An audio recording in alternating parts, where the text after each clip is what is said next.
Train to Busan is an exceptionally entertaining zombie movie from 2016. There are two common styles of zombie. The Romero style, slow and shuffling corpses, starting with Night of the Living Dead and carried over to things like Shaun the Dead or The Walking Dead. Or there's the infected, rabid variation, think 28 Days Later, World War Z or Zombieland. Train to Busan is maybe the best example of the latter approach. First and foremost, praise has to go to the stunt performers who literally throw themselves around to create this unstoppable mass of zombies. These infected move with like a twitchy jerkiness, with limbs flailing out at odd angles as if their bones have been broken repeatedly. A truly horrifying interpretation. The zombies are used to highlight the central theme, the importance of family over work. Later in the film, it's confirmed that the dad's company is responsible for the outbreak, so not being with his daughter literally destroys the entire world. Suk-woo is the definition of a distant father who sees his daughter as more of an inconvenience than an actual person. His motivation at the start of the film is to palm her off on her mum, but the apocalypse teaches him that maybe other lives are important too. I wish people would learn that in our world. The plot gets on track pretty quickly, opening on a deer getting resurrected, which was done entirely with CG, followed by a short sequence setting up the father's relationship, or lack thereof, with his daughter,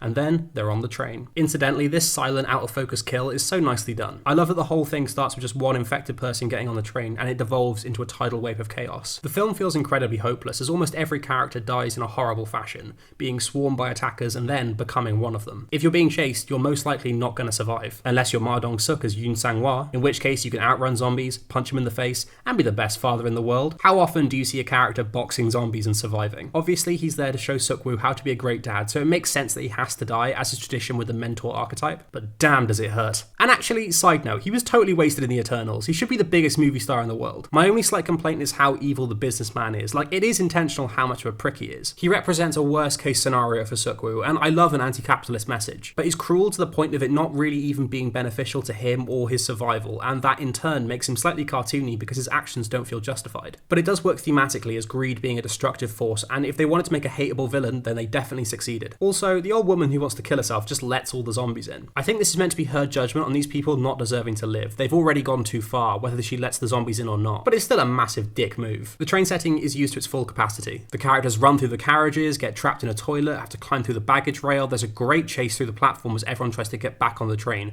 and the finale is appropriately set in a train yard, where there are more trains. It's refreshing to have characters think of solutions to their problems, like blocking the zombies' view with a newspaper and water, or creating arm guards so you can shield yourself. I think it really helps the audience root for the characters. And the central story between the father and the daughter is really well done, especially the tragic ending. The shadow of the dad falling off the train as the last thing he remembers is his daughter's birth is a really nice end to his arc. Both actors do a great job, especially the little girl. An all-time amazing zombie movie. Zombies are the movie monsters where it's like worst case scenario. Like, I could deal with a Dracula or a Frankenstein or a creature from the Black Lagoon, but a zombie apocalypse is a nightmare.